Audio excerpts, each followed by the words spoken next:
Brilliance Audio presents Only the Pretty Lies by Rebekah Crane. Performed by Madeline Lake. When my grandmother died, she left me a legacy. I never knew her, which has only increased her legendary status. A hippie, my mom calls her.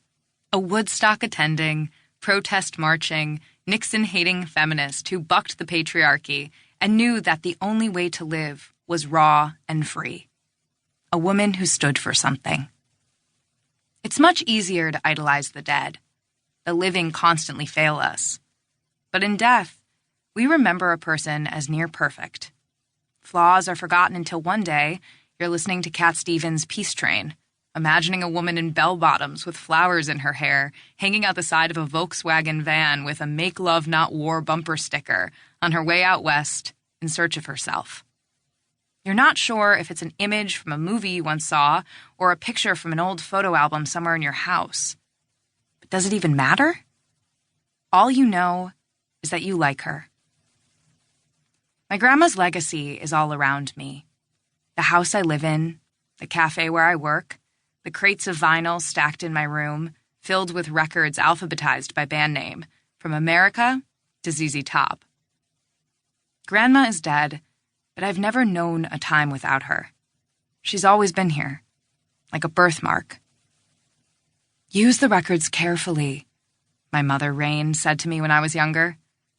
Rain would sit me down on the bed, slide a record out of its sleeve, and place it on the turntable gently. The collection is vinyl from the 60s and 70s, when rock stars weren't flashy, and jean shirts with bell-bottoms were the height of fashion. When all a person needed for the perfect album cover was a beat-up old truck in the middle of a field or a couch sitting on the lawn in front of some abandoned house to make the perfect statement. Slowly, my mother would lower the needle. If you scratch the record, it'll skip and then it's ruined. Always be gentle, Amoris. To Rain, they weren't just records.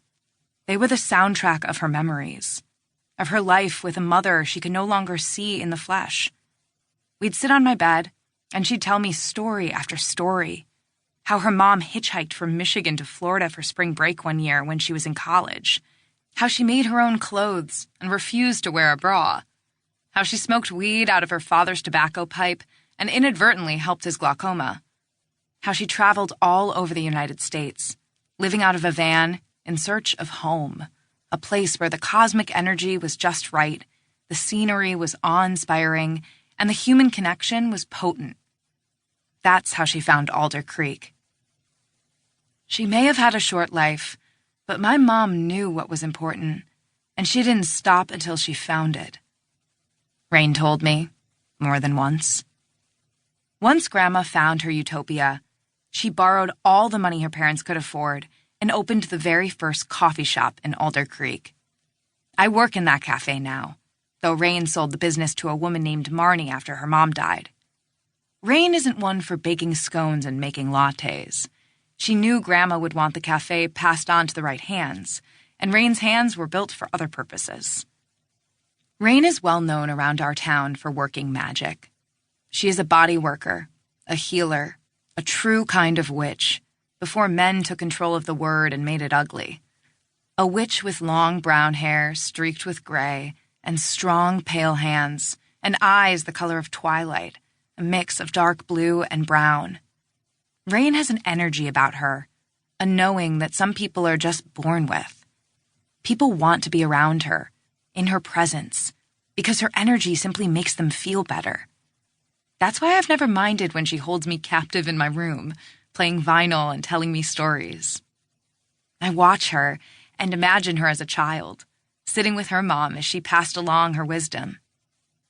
If my grandma created Rain, I would let Rain mold me. Give her clay, and she'll sculpt something beautiful with her magical hands.